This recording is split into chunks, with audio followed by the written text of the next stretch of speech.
Muchísimas gracias. Bienvenidos al tema número 5, ya de sueños del futuro. Nos acercamos al final de estos temas de estudio del libro de Daniel. ¿Cómo se siente hoy? ¿Cómo se siente hoy? ¿Verdad que uno se siente como alegre?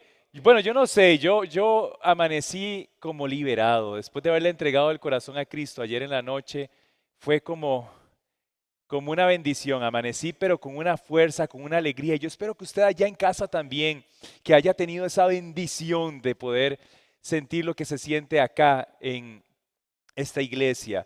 Y vamos a ir al libro de Daniel, capítulo número 7, para poder iniciar nuestro estudio de este día.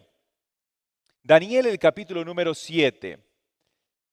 Libro de Daniel, el capítulo número 7.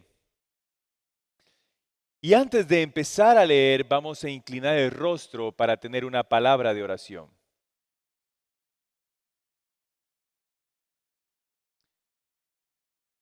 Querido Dios y Padre Santo,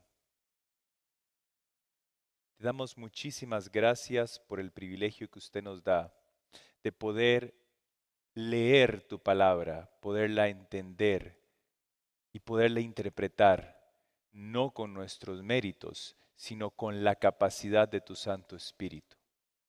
Así que nos depositamos, oh Dios, por completo delante de su presencia para que usted sea la persona que nos vaya guiando paso a paso para tener el entendimiento correcto respecto a la palabra de Dios. Guíenos, oh Dios, a través de su Santo Espíritu, por los méritos de su Hijo amado Cristo Jesús. Amén. Ayer vimos que Babilonia era un reino que se iba a levantar, pero que iba a tener un momento en el cual iba a caer e iba a ser conquistado por un reino que se llamaba Medo-Persa. Cuenta el año 735 antes de Cristo. Un pueblo conocido como los Medos se decide aliar con su vecino, otro pueblo llamado los persas. Eran un pueblo que era conocido por ser nómadas. Es decir, andaban de un lugar a otro, andaban de un lugar a otro, y de pronto de ese montón de veces que se trasladaban, se encuentran con los medos y ambos se miran en el año 735 y entonces se fijan de que podría ser una buena idea el que se pudieran unir los dos y convertirse en una gran nación que fuera un punto de partida para el comercio, para que pudieran crecer, para que pudieran fortalecerse. Y entonces en medio de esa circunstancia, fueron 200 años después, cuando un hombre llamado Ciro vio en aquella situación ya algo más que una nación, visionó un imperio. Ciro, y en aquella época era un hombre ya joven, recibió noticias de lugares lejanos. Parecía que había alguien que había hablado de él. Y le entregaron a Ciro un documento que él abre con sus ojos y empieza a leer. Y lo que empieza a leer Ciro es impresionante, porque es lo que se encuentra en el libro de Isaías capítulo 45. Isaías, el capítulo número 45, versículos del 1 en adelante. Ciro empieza a leer ese documento y empieza a darse cuenta, así dice Jehová a su ungido, a Ciro. ¿A Ciro? Pero si soy yo,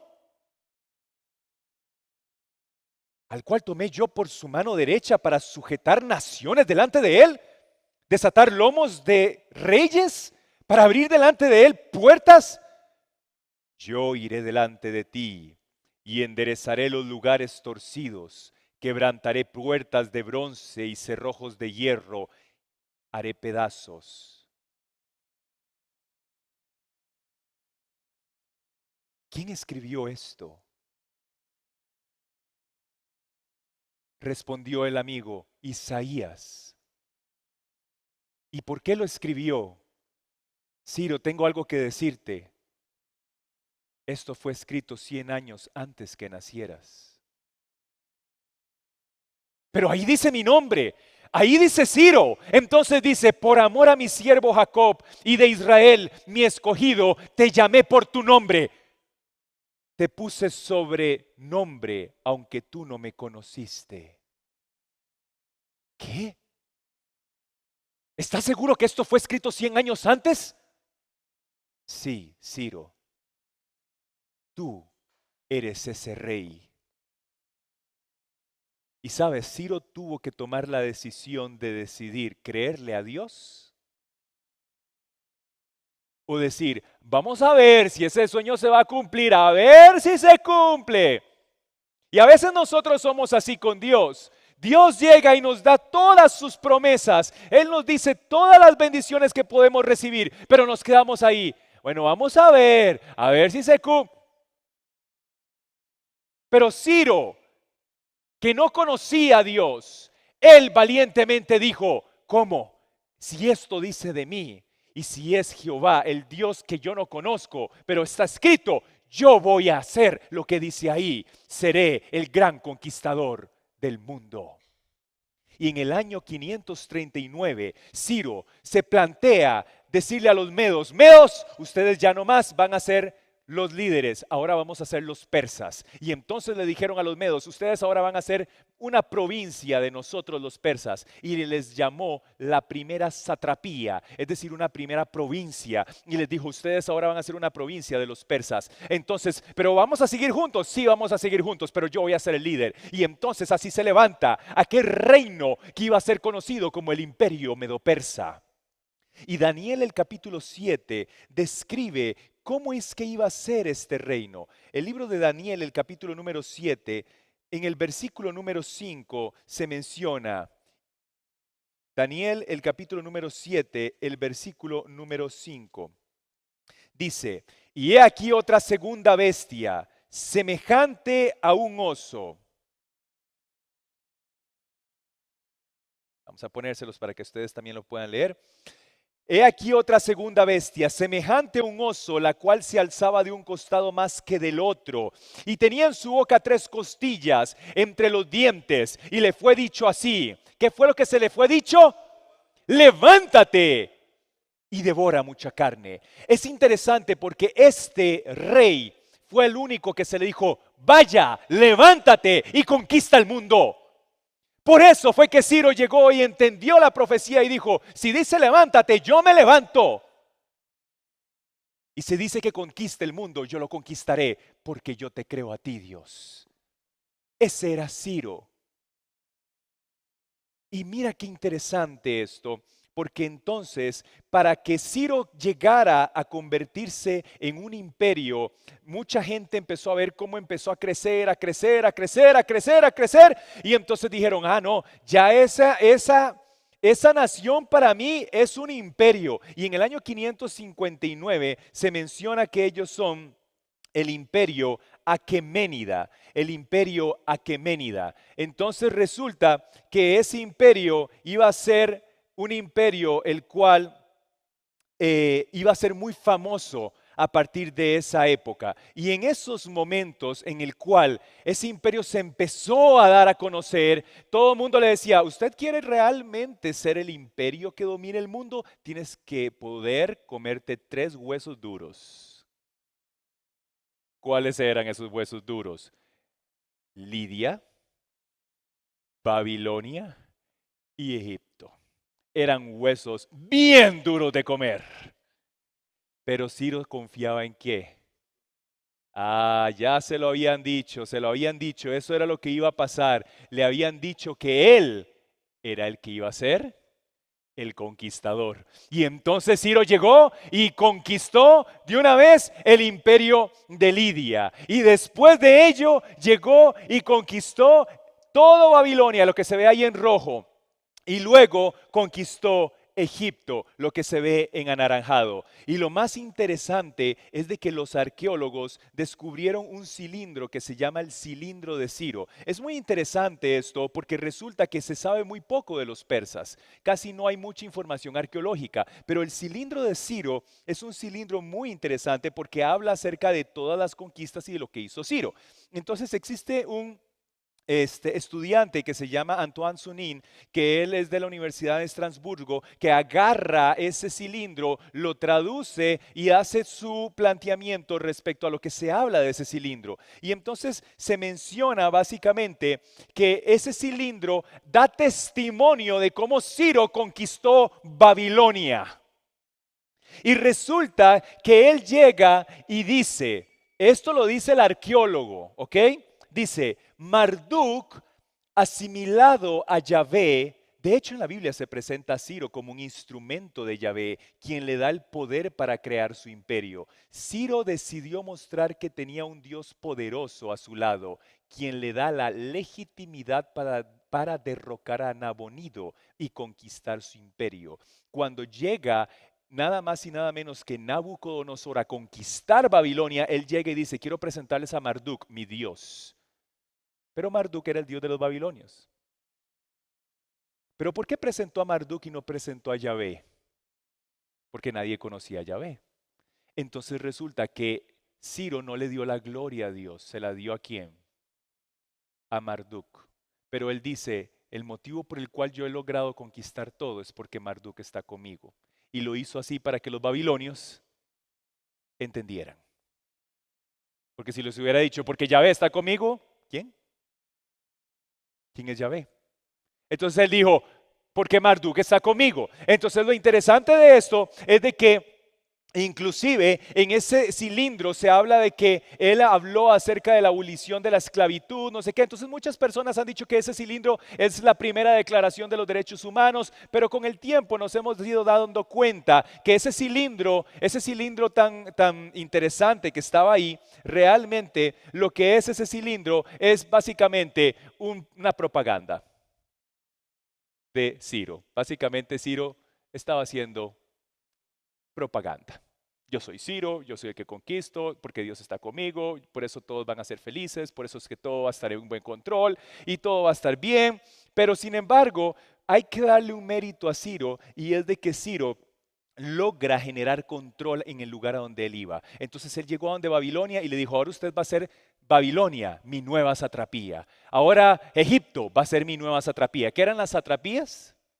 Las provincias. Y entonces él ponía un sátrapa, que era como el alcalde, que se dedicaba a administrar la zona. Y entonces él le decía a los babilonios, vengan, ustedes sean parte de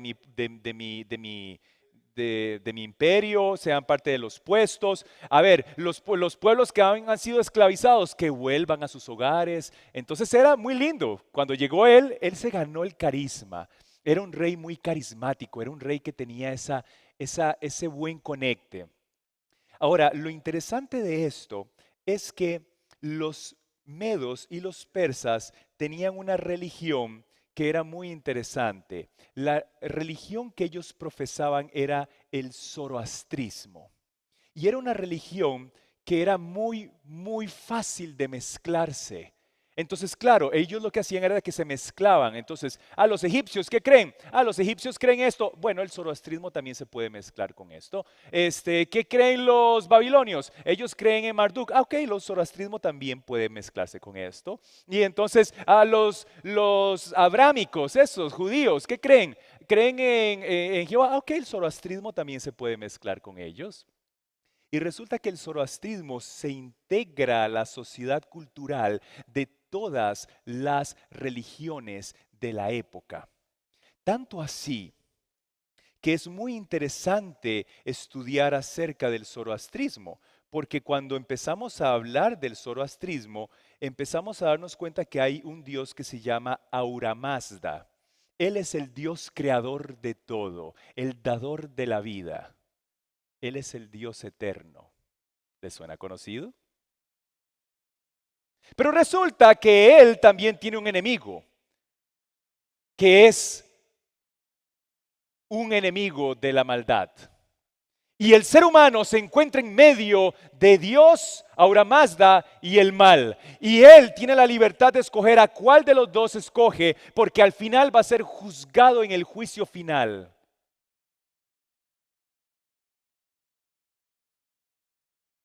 Y además de que va a ser juzgado en el juicio final, los muertos resucitarán. Y cuando resuciten en el día final van a ser juzgados por sus acciones.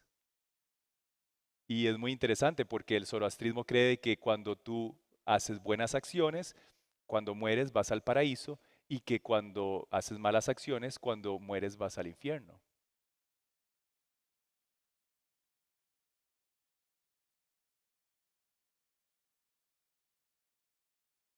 Y además tienen un salvador que están esperando, que se llama Saosyant, que él es el salvador, y bajo él va a resucitar cuando venga por su presencia a la tierra, él va a resucitar a los muertos. Además que quiero decirle que los zoroastristas creen en varios principios. Ellos creen en la igualdad. Ellos son ecologistas. Creen en cuidar la naturaleza. Ellos creen en el trabajo duro, en la caridad, creen en la lealtad, creen en la familia, creen en la comunidad, creen en el país, creen en el respeto a los otros seres vivos. No son muy cristianos ellos.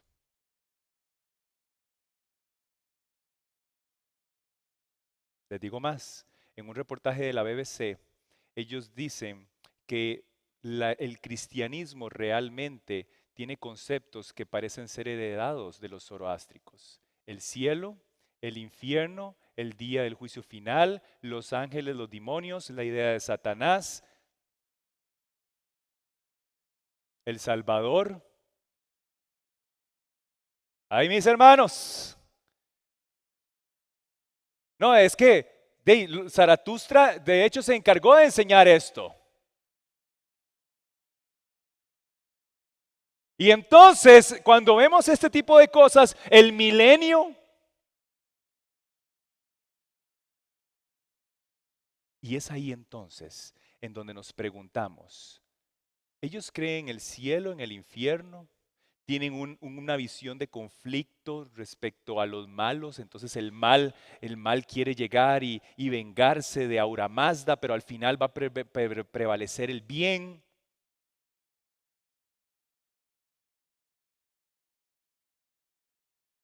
La pregunta es, ¿qué nos diferencia a nosotros de los zoroastristas? Porque últimamente parece como que el cristianismo es así. Cuando te mueres vas al cielo, si no vas al infierno, tienes que tener buenas acciones. De hecho, el zoroastrismo se basa en tres grandes principios: buen pensar, buenas palabras, buenas acciones. Vea qué interesante. Vamos viendo que si empezamos a ver el cristianismo que tenemos ahorita, se habla de que tenemos que cuidar el medio ambiente, se habla de que todos tenemos que ser iguales, y los cristianos se habla de que tenemos de que todo eso se habla bajo la bandera del cristianismo, ¿sí o no? Entonces, ¿cuál es la diferencia? Y hoy quiero que el tema gire en torno a los dos grandes engaños que ha logrado meter Satanás dentro de todas las culturas, para que usted hoy tenga claro por qué usted no es un zoroastrista. Los dos principales engaños, que es los mandamientos de Dios y la inmortalidad del alma. ¿Por qué vamos a partir de esto? Vamos a partir de los mandamientos como punto número 1, para que usted tenga claro por qué es que vamos a tomar este punto de partida. Y quiero pedirle que usted preste atención a un concepto que se encuentra en el libro de Efesios, el capítulo número 2, el versículo número 8. Efesios, el capítulo 2, el versículo número 8. Efesios, el capítulo 2, el versículo número 8. Este principio es poderosísimo, porque por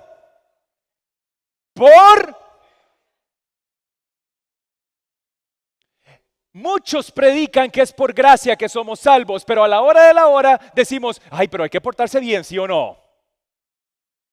Ah, pero de ahí, pero no es que por gracia. Y entonces a la hora de tomar decisiones por Cristo, decimos, no, primero tengo que arreglar mi vida antes de tomar una decisión por Cristo. Pero no es que no se supone que somos por gracia salvos.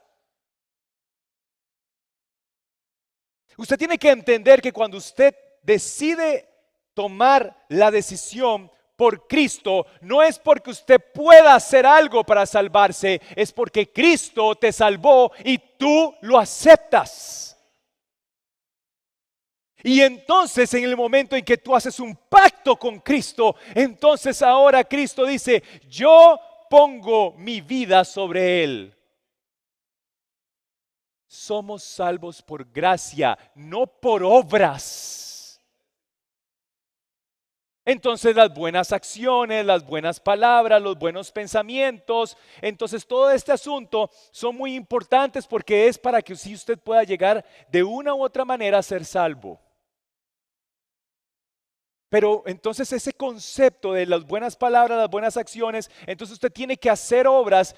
Sí, somos salvos por Cristo, pero usted tiene que hacer obras, usted tiene que confesarse, usted tiene que ser una buena persona, usted tiene que... Pero somos salvos por Cristo, sí, pero usted tiene que hacer, usted tiene que aquí, usted tiene que hacer. Pero ¿somos o no somos salvos por Cristo?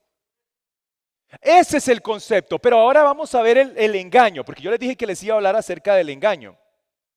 Entonces, lo que quiero decirles respecto al engaño es porque cuando tú eliminas los mandamientos de Dios, entonces el resultado tiene que quedar claro. Y vamos a ver a la luz de la palabra cuál tiene que ser el resultado que usted y yo tenemos que alcanzar. ¿Está bien?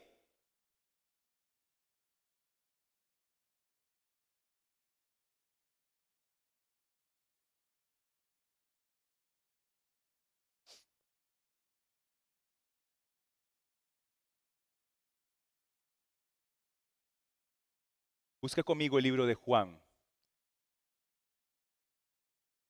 el capítulo 14. El libro de Juan, el capítulo 14, el versículo número 15.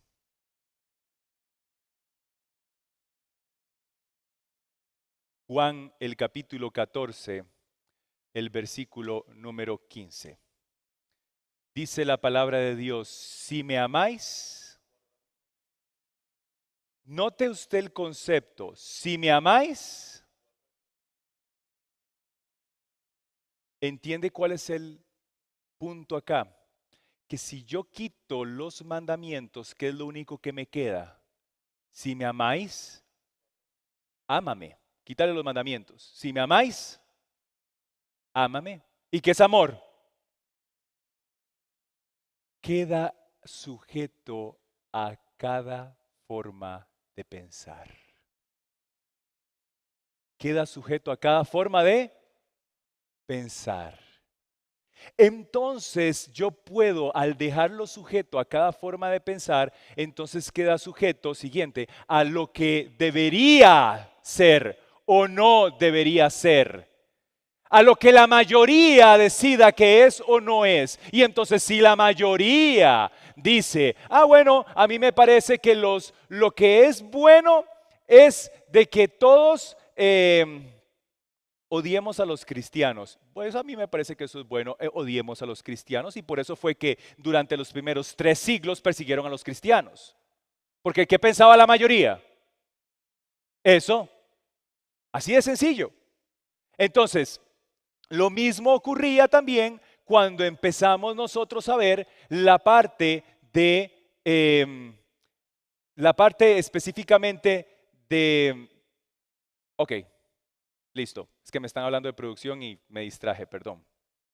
Lo mismo ocurre también cuando nosotros estamos estudiando en la historia la parte del homosexualismo. Entonces, en el homosexualismo, antes los homosexuales eran vistos como malos, pero entonces todo el mundo llega y dice, no, ahora sí son buenos, y entonces eso es una buena acción. Entonces, todos queda sujeto a ¿qué? A lo que piense la mayoría. Por eso es tan importante que esté claro qué es amor y qué es correcto y qué es incorrecto. Y el planteamiento que hace Dios es los mandamientos. ¿Cuáles mandamientos? Vamos al libro de Santiago, capítulo número 2. Santiago, capítulo número 2. Libro de Santiago, capítulo número 2. Perdón, Santiago capítulo número 1.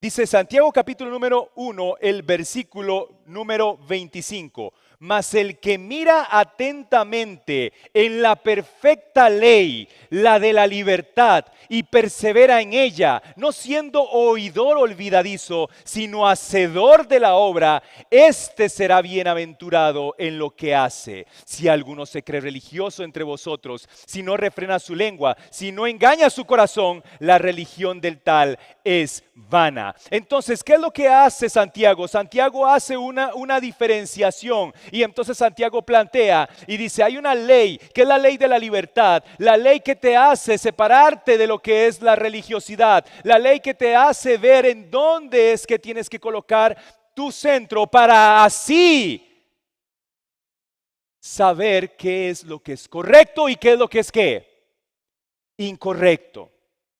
Entonces lo que pasa con el zoroastrismo es que elimina los mandamientos, y al eliminar los mandamientos entonces deja la situación a la libre, a lo que cada quien le parezca que es correcto. Pero le dije que eran ¿cuántos engaños? 2 engaños.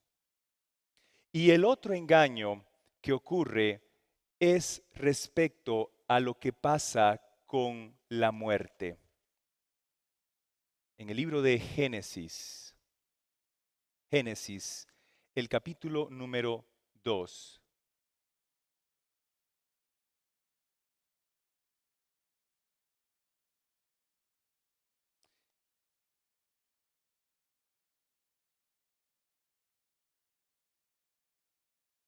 En el libro de Génesis, el capítulo número 2, nosotros podemos ver qué es lo que pasó cuando se crea al ser humano. Busque el versículo número 7. Génesis capítulo 2, el versículo número 7, que dice: Entonces Jehová Dios formó al hombre del polvo de la tierra y sopló en su nariz ¿qué? Y fue el hombre un ¿qué? ¿Qué era lo que había ahí? Había ¿qué? Polvo. Y ahora Dios le sopla aliento de vida a ese poco de polvo, y cuando se mezcla el aliento de vida y el polvo que se crea, un ser viviente. Esta frase, ser, significa que antes no era, no ser. ¿Me va siguiendo? Por eso es importante esta frase, un ser viviente. ¿Sí le podemos dar ahora sí siguiente o no le podemos dar siguiente? Sí, muy bien, démosle siguiente entonces, para ir caminando con los conceptos. ¿Por qué es importante esto? Porque el libro de Salmos, capítulo 104, el versículo 29, dice que cuando se quita el aliento de vida, dejan de ser. Hay personas que piensan que cuando la persona está a punto de morir y hace y se le va el aliento de vida, ese aliento de vida se queda ahí. O se va al infierno, o se va al cielo, o se queda ahí. Sin embargo, Salmos dice que cuando se le quita el aliento de vida, ¿qué pasa con ese ser? Deja de ser. Ya no es. Por eso Eclesiastés capítulo 9, siguiente, Eclesiastés el capítulo número 9 era tan enfático con ese concepto.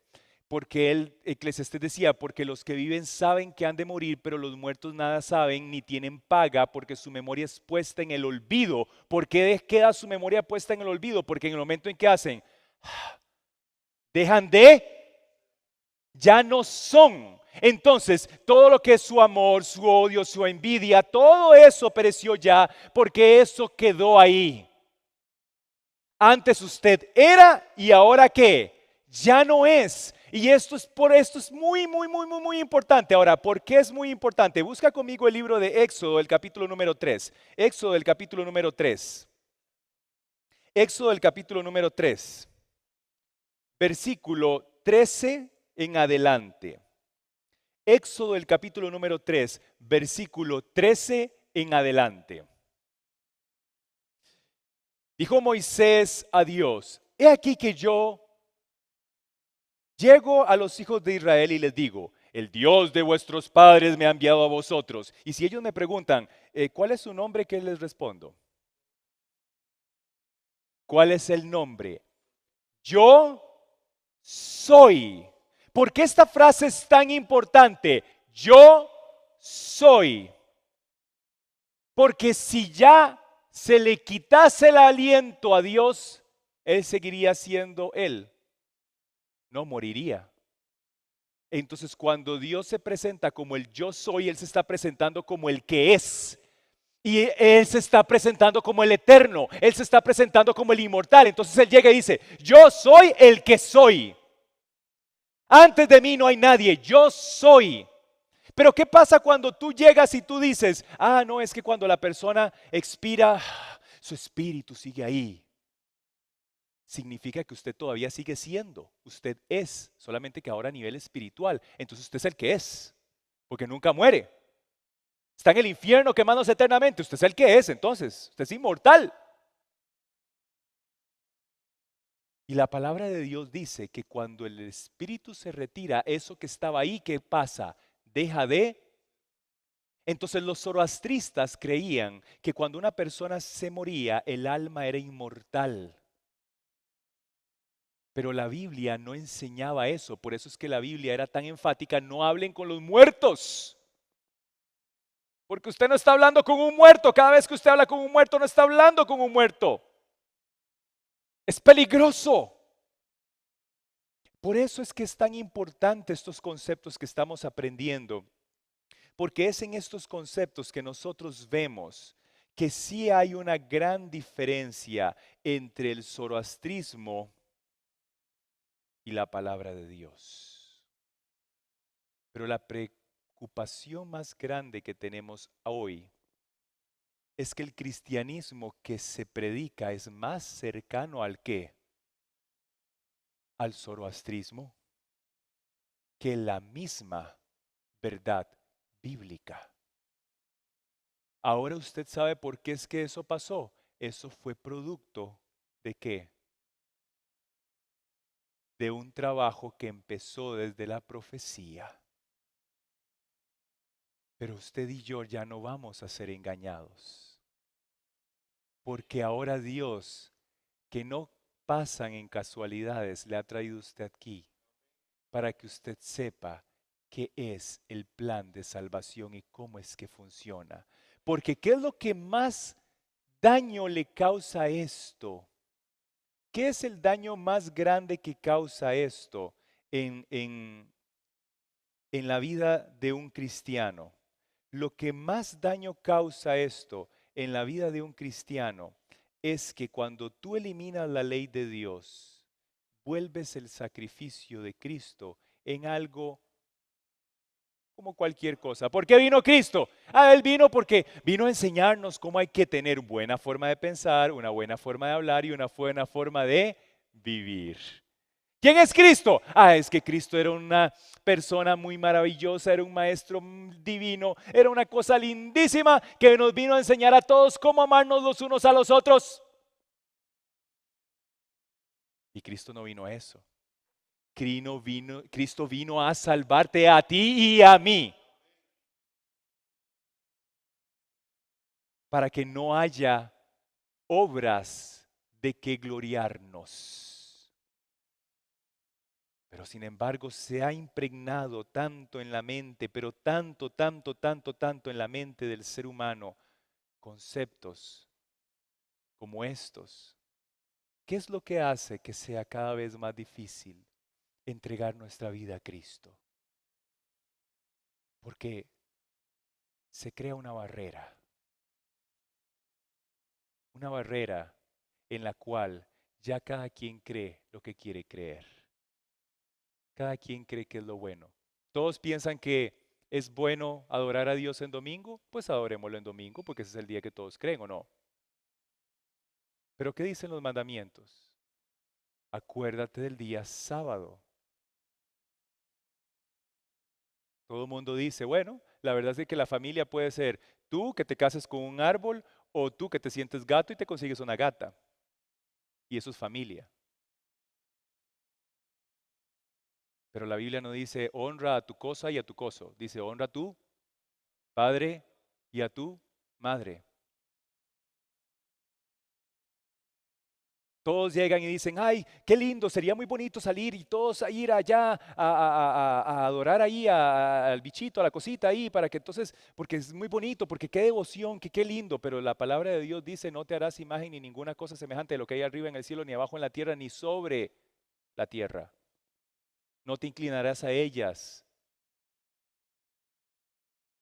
Eso es lo que dice el mandamiento, segundo mandamiento. Y Cristo dice, si me amáis, guarda mis mandamientos. ¿Entiendes por qué es tan importante que tú y yo entendamos que Dios quiere tu amor? Y tu amor no es que tú llegues y le des un abracito a Dios y digas, sí, qué cosita tan linda. No, tu amor es ese compromiso que tú digas, yo quiero que Él me salve a mí. Y Dios dice, yo te salvo a ti porque te amo. Y entonces la pregunta no es, Aluche, si yo te amo a ti, yo te amo a ti. ¿Tú me amas a mí? Y entonces nosotros le respondemos a Dios, claro que sí, yo te amo, Dios. Pues si me amas, guarda mis mandamientos. Eso es todo. Ven que es muy sencillo. Pero entonces Satanás se ha encargado de complicarlo y hacerlo difícil y hacer pasos y otro paso y 7 pasos para no sé qué, 5 pasos para no sé cuánto. Entonces la gente siente que es una cosa complicadísima. Y lo otro que es terrible es pensar que entonces cuando tú llegues y te equivoques, Dios te va a terminar dejando eternamente en un lugar porque tú tienes vida en ti mismo. Entonces cuando dice yo soy el camino, la verdad y la vida, entonces significa que Cristo te va a dar vida para que sufras eternamente o para que vivas feliz eternamente. Y no, Cristo dice yo soy el camino, la verdad y la vida. Y la vida que Él promete es una vida de felicidad, es una vida de alegría, es una vida de plenitud, es una vida eterna.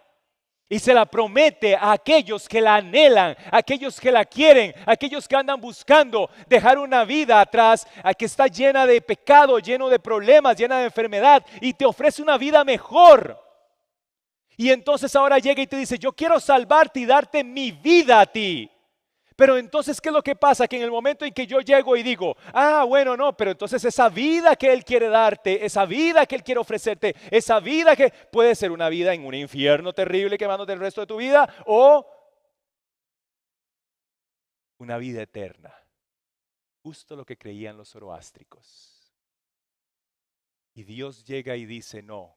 Yo te di a ti vida porque en mí hay vida, yo te di el aliento de vida. Tú eras un poco de polvo, no eras nada, pero yo te di mi aliento para que tuvieras vida y vida en abundancia y fueras feliz. Pero si no quieres la vida y quieres la muerte, ¿qué es la muerte? Dejar de ser.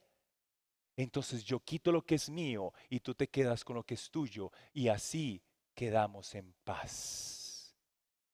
Por eso el libro de Apocalipsis, el capítulo 20, busca conmigo el libro de Apocalipsis, el capítulo 20.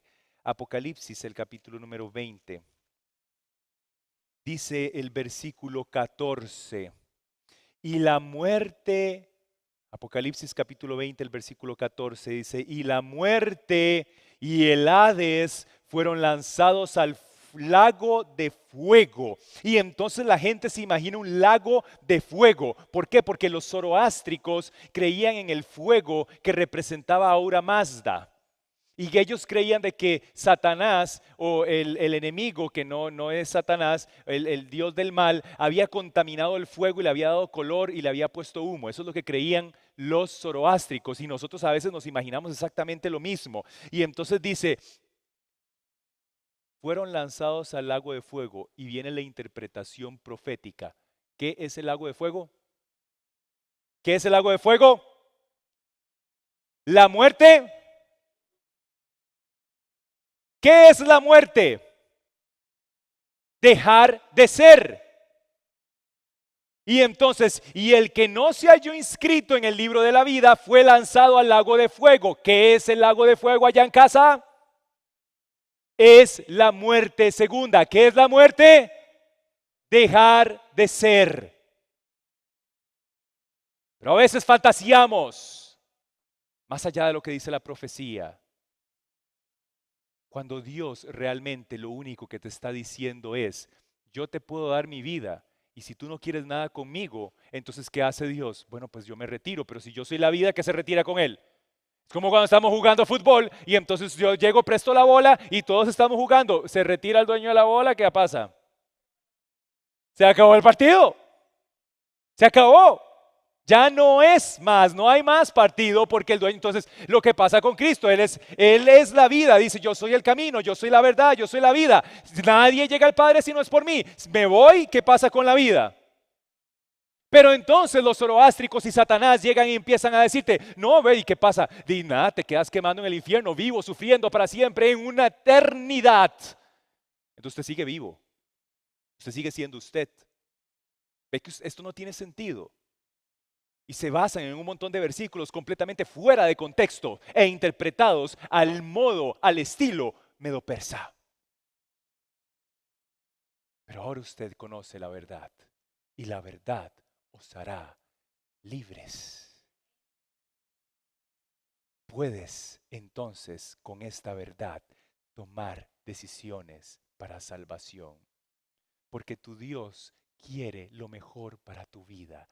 Tu Dios quiere salvarte. Tu Dios quiere manifestarte todo a su amor. Y Él quiere que tú le manifiestes todo su amor. ¿Y qué es manifestarle todo su amor? Darle el carro al pastor, darle los lotes al pastor y además darle su casa también al pastor. ¿Es eso manifestación de amor?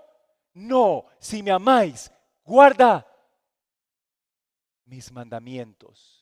Entonces ya nadie te va a manipular, ya nadie va a jugar con tu mente, ya nadie va a decirte qué es lo que quiere Dios de ti, ni sacarte cosas que no vienen en la palabra de Dios, porque Dios lo único que quiere de ti es tu amor y tu amor es los mandamientos. Queda claro esta noche que Dios quiere liberarnos del reino medo-persa. Queda claro esta noche que Dios quiere que ya no pertenezcamos más a ninguno de estos reinos, sino que empecemos a vivir en esta tierra, en el reino celestial. Por favor, quiero pedirte que ahorita podamos orar, puestos de pie, y le digamos al Señor en esta oración, Dios, ayúdanos a darte todo nuestro amor basado simple y sencillamente en el poder que tú nos das a través de tu Santo Espíritu para hacer lo que es imposible, obedecer los mandamientos. Oremos. Querido Dios y Padre amado, usted nos ha dado hoy la verdad y esa verdad nos ha hecho libres. Nos ha hecho libres del imperio babilónico, nos ha hecho libres del imperio medo-persa y el día de mañana nos hará libres de la tercera bestia. Querido Padre, por favor, haz que nuestra mente te pertenezca solo a ti y nada más que a ti. Si hemos recibido información medopersa en nuestra mente, vela quitando, esos preconceptos, velos eliminando, para que entendamos que usted está esperando por nosotros, para que lleguemos a ser plenamente tuyos. Perdona todas las veces que hemos creído que te hemos agradado, cuando realmente nos habíamos alejado de ti. Pon tu justicia en nuestra vida, para que no haya nada de que gloriarnos sino sea por tus obras transformadoras. Y que al final podamos ver que usted nos espera y quiere encontrarse con nosotros por la eternidad. Así que quiero ponerte en tus manos a las personas que se encuentran en este lugar y que han sacado de su tiempo para venir aquí a aprender los sueños del futuro. Pero también, oh Dios, quiero ponerte en tus manos esas personas que hoy les tocaba ir a Golfito, que hoy les tocaba ir fuera del área metropolitana, que hoy les tocaba estar lejos y por algún motivo no podían estar aquí, para que usted les guarde, les cuide y a través de esta conexión, a través de la distancia, podamos unirnos, no porque tengamos las comunicaciones, sino por tu Santo Espíritu. Estas cosas las pedimos en el nombre de Jesús. Amén. Quiero invitar, tomen asiento, quiero invitar a Andrés y a Xóchitl para que ellos puedan interpretar un canto especial. Por favor, medite en la letra del mismo.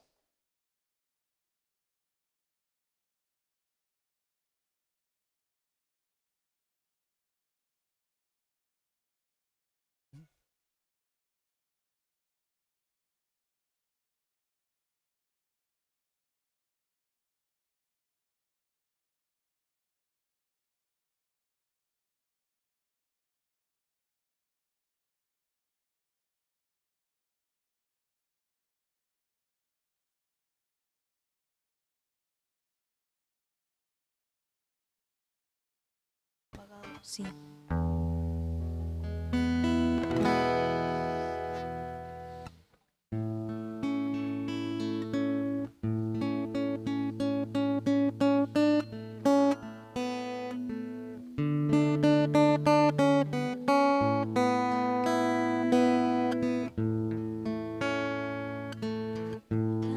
lejos mío, pero no imposible. Anhelo un día morar allí, donde las calles son de oro y la paz sin fin. Y tu sonrisa permanece allí, iluminando de alegría el cielo, donde la historia de mi redención me la cuenta mi Dios. Si muero aquí, que sea a ti, pues yo no quiero rechazar tu encuentro. Y si no hubiera nada allí, bastará con mi maestro.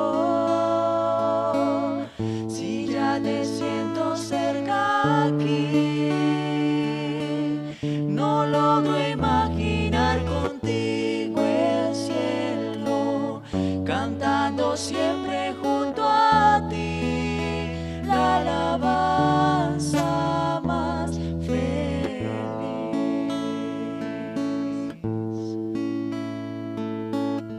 Recordaré en mi nuevo hogar la vida que con dolor padecí aquí.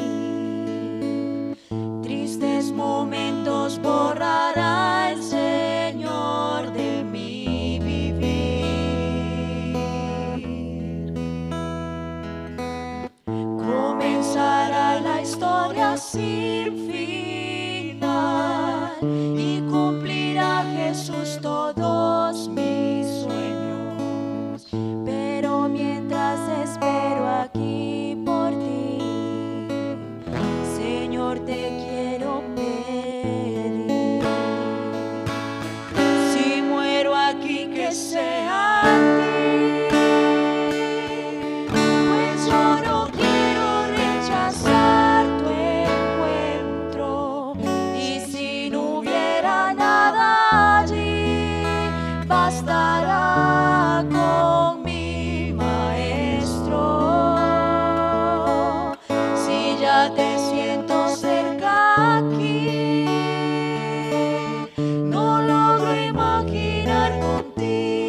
Sabe, yo siempre le estoy agradecido a este ministerio musical de